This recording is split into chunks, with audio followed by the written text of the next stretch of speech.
গোয়েন্দা তথ্যের ভিত্তিতে জানা যায়, সাগর পথে মালয়েশিয়া পাচারের উদ্দেশ্যে নারী ও শিশুসহ বিপুল সংখ্যক ব্যক্তিকে টেকনাফের বাহারছড়ার গহীন পাহাড়ে বন্দী করে রাখা হয়েছে। প্রাপ্ত তথ্যের ভিত্তিতে আজ 18 সেপ্টেম্বর 2025 তারিখ বৃহস্পতিবার সন্ধ্যা 6টা হতে রাত 10টা পর্যন্ত বাংলাদেশ কোস্টগার্ড এবং নৌবাহিনী কর্তৃক একটি যৌথ অভিযান পরিচালনা করা হয়। অভিযান চলাকালে কোস্টগার্ড ও নৌবাহিনীর সদস্যরা উক্ত পাহাড়ের চূড়ায় পাচারকারীদের গোপন আস্তানা হতে পাচারের উদ্দেশ্যে বন্দী থাকা নারী ও শিশুসহ 66 জন ব্যক্তিকে উদ্ধার করে।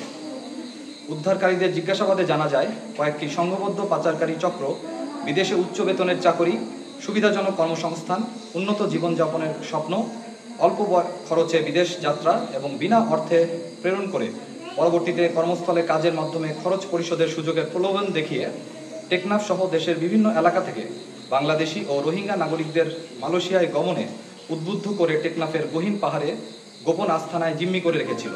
পরবর্তীতে পাচারকারীরা তাদের সুবিধাজনক সময়ে মেরিন ড্রাইভ সংলগ্ন উপকূল হতে বোট যোগে মালয়েশিয়ায় পাচার করার পরিকল্পনা করছিল।